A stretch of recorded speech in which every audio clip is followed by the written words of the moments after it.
Johnny Mack will be there. John McMullen from 97.3 ESPN.com as the Eagles get ready to take on the Washington Redskins tonight.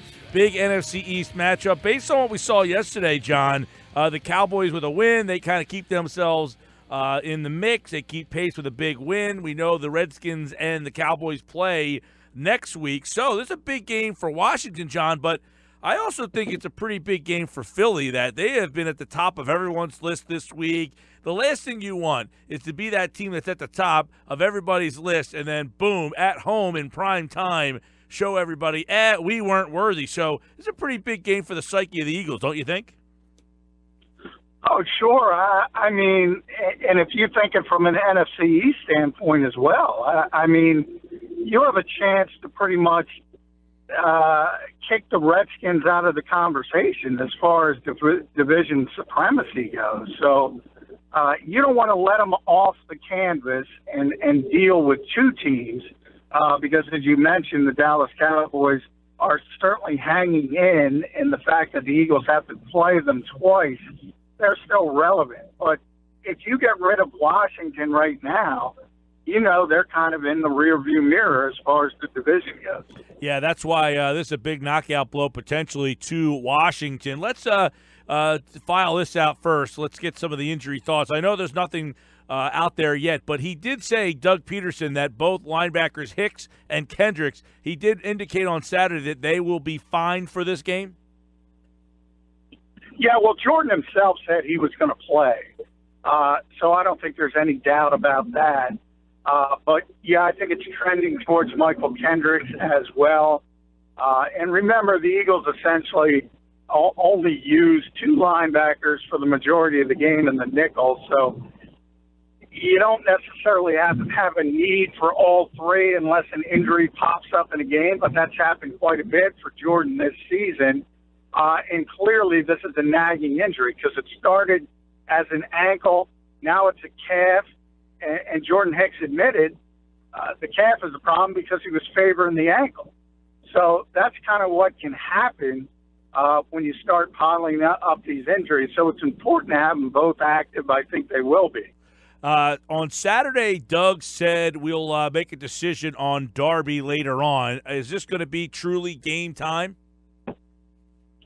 Yeah, that's what he claimed. Now, remember, earlier in the week, he had said probably only was going to play if the stars were alive.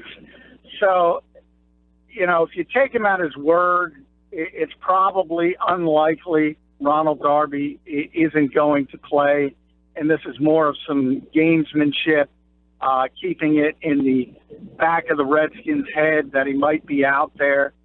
But, I mean, this team has proven, and I think with Fletcher Cox in Carolina, if you think just about the timing of that, and you think about the 11 days off between Carolina and this game, it would have made a lot of sense for them to rest Fletcher for one more game, but they didn't do it because they felt he's ready. So if they feel Ronald Darby's ready, he might be out there. But if you're asking, I would think it's more likely than not he's not going to be active for this game. John McMullen with us here on 97.3 ESPN. How about Wendell Smallwood, John? There wasn't any mention of him on Saturday. Does that indicate that he'll go tonight? Yeah, I think Wendell's going to be back. He was able to practice fully basically the entire week, and that's a very good indication that he's probably going to go unless there's a hiccup in the pregame warm-ups, which you can never rule out. It can happen in this league, but you could kind of get the sense the Eagles were relying on the fact that he would be back, and that's big for them because he's a key part of that running back by committee. He's the third down guy. He's this team's best pass receiver now out of the backfield, best pass protector. So that's an important role, and the Eagles need him not only on the field, but they need him to be able to stay on the field for the rest of the season. And I know they like him in pass protection as well. Now, Wendell Smallwood, John, he wasn't a big factor in that first game, nor was the run game as a whole, really. Do you think with the banged-up Washington secondary that we've been talking about that the run game maybe isn't as prevalent again this time? That's a good question because they are banged up on the back end, and in theory, that would be something you want to attack. And Washington, by the way, has been pretty good against the run as a whole this season, been much improved, giving up less than 90 yards on the ground a game. Doug often talks about the personality of games, and I think the Eagles always want to run the ball. But if they're not having success early, I think it's also pretty evident that Doug is willing to pull the plug pretty quickly. So I think it has to do with the personality of this particular game. If they have success early, they will stick with it. They've proven they will stick with it. If they don't have success early, and especially if they get behind, then they will go away from the running game. So I think it's pretty clear by his history through 22 games now, we can kind of understand if there's no early success, they probably are going to go away from the running game. John, one of the topics of discussion leading into this matchup is that Carson Wentz has been hit 43 times throwing or rushing. That's the most in the league. But then Mike and I have talked about whether or not the Washington secondary being banged up. He might have to hold on to the ball a little bit more in order to take a shot down the field. How do you think that balances out tonight with the number of shots that he's been taking versus taking those shots down the field? Well, I think that's Carson's mentality. I think a lot of the reason he takes so many shots is because he is willing to take the punishment. He is willing to try to extend plays and keeping the ball to that last split second where maybe a receiver will clear, whereas he wouldn't if you don't keep it to that last split second. That's just the way he is. And at this point, that's good a lot of times. And you almost have to cross your fingers when it comes to the injury aspect of that. And obviously, if you get hit enough in this league, you can get injured no matter how big you are, no matter how strong you are. The Eagles have tried to, pound it into Carson's brain. They were very upset about the one play where he lowered his shoulder and took on the Carolina defense. But that's just this guy's mentality. It really is. So he's going to take chances, and he's going to take hits. They had that discussion with him, sort of a come to Carson meeting where they tried to tell him you can't be lowering your shoulder like that. So you don't see him changing. Is there a chance maybe that he gets rid of the ball quicker, like the a la the Eli Manning route, where you just get rid of it quickly so then you can avoid the hits? No, I don't see that at all. I think if you go that route, you're taking away the strength of Carson Wentz's game, and that's not what you want to do as an offense. I mean, what has him at this position through 6 games as a legitimate MVP candidate is his ability to extend plays. The last thing you want is to turn him into Eli Manning, where you're getting rid of the football in 0.3 seconds and everything's underneath. You're not utilizing Carson's strength as a player.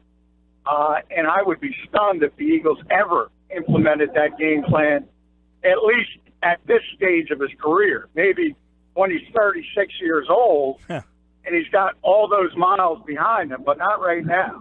John McMullen, 97.3 ESPN.com. He will be at Lincoln Financial Field in just a couple of hours for Eagles and Redskins. How about Zach Ertz tonight? He had a big game the first time. He's had a better career against the Redskins than any other team in the league. He has the most catches and targets against Washington than he does against any other team. And obviously he plays them more along with the Giants and the Cowboys, but he beats the Redskins up. Banged up in the secondary they are. Who does that benefit in the Eagles receiving core? You can include running backs and Zach Ertz in that, but who benefits the most with some of the problems that the Washington secondary is having? Well, I think it's going to benefit Alshon and Nelson Aguilar a little bit more than Zach Ertz for this reason. I expect the Redskins to game plan for Zach Ertz because of what you just said, Mike, and the success he has had against that team. It's almost at that point you have to say, well, look, we got to put a body over Zach Ertz. We got to make sure he doesn't get a free release off the line of scrimmage. And I think that's how Greg Minuski, the Redskins defensive coordinator, I think that's how he's going to approach this. And if you do that, that's going to give some of the outside guys, even the slot guy like Nelson, some more room to operate. And if you think about the corners and how banged up they are for Washington, this might be finally the breakout game everybody's looking for Alshon Jeffrey. Yeah, we haven't really seen that big one. The first game they played, Torrey Smith had one catch for 30 yards. And, you know, you're not expecting to see big 5-6 catch games for him. It's that deep ball that he, you know, hopefully gets. And he had one for 30 the other night. But it was Aguilar who had the big game in that first one there. So Torrey Smith opening up some stuff.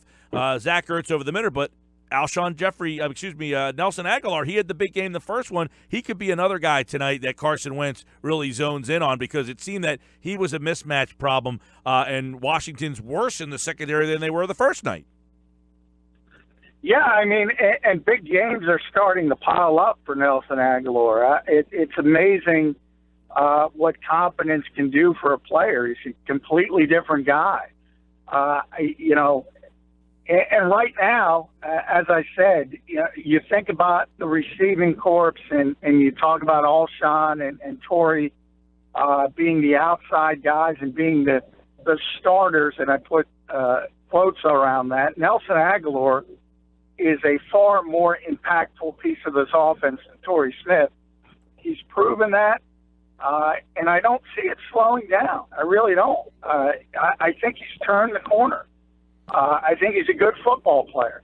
I've often said he's never going to have the greatest hands in the world, but I think he's over the hiccups to where it's going to be a sort of a season-long yips problem.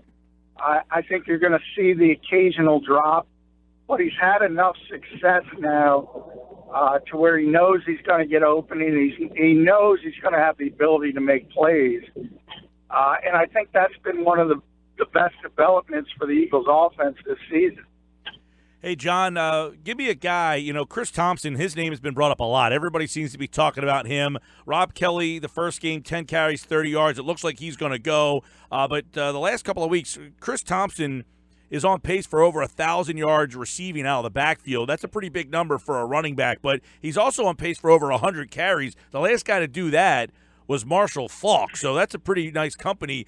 He could be a guy that he was a factor in the first game, by the way. He had a 29-yard touchdown. But in that first game, you had a lot of receivers get behind the Eagles secondary, and Cousins didn't connect, or there were some drops. So who's a guy tonight that you think could be a big problem, knowing what we saw that first game? There was a lack of execution in the pass game for Washington. They're better now than they were in that first game because they have a better understanding of their personnel.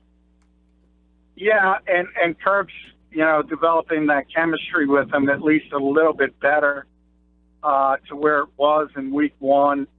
He's a very good quarterback. I mean, he's often overlooked, I think, because of the names in this division. I think, you know, you look up, he's got the best passer rating in the NFC, I believe. He's just really good throwing the football. I think the key is to get him off his spots and hurry him. But when you talk about Chris specifically, I think, you know, as he continues to have success, you almost have to game plan for him. But a lot of his success is the fact that even though it hasn't hit, and we've talked about this with the Eagles a lot, with the lack of numbers for Jeffrey and Smith, because of what they bring to the field. And that's the same thing that's happened in Washington with Chris Thompson, because they have talent. Pryor can beat you, even though he hasn't had a great season. Doxson can beat Jordan Reed, we know. You have to pay attention to those guys. And if you're paying attention to those guys, well, there's only so much attention you can pay to Chris Thompson. And I think that's the issue, and that's the struggle you have. For the Eagles, The key is yards after catch. They've been one of the worst defenses in football, allowing yardage after the catch. And stop them right there. Yeah. All right, we obviously have that game coming up. The coverage starts at 6 o'clock, countdown to kickoff from PB's. John will be a part of that show, and obviously he'll be at the game tonight. Follow him on Twitter for updates at JF McMullen. And obviously the Eagles-Redskins game right here on 97.3 ESPN. All right, John, give us a pick for the game. Who do you like in the game tonight? Philly at home on Monday Night Football with a chance to go to 6-1. It'd be the latest in the season that they would have the best record in the league since 2004. You know, I think it might be a little sloppy early because of the layoffs, the 11 days. But I think the Eagles are too talented. The Redskins are too banged up. Philadelphia wins the game 27-20, and the good times keep on rolling. Best record in the NFL after tonight. Good times keep on rolling tonight at Lincoln Financial Field. If you can't get there and you're in the car, listen right here. The coverage starts at 6. John, we'll talk and recap it all tomorrow, pal. Hey, thank you, guys.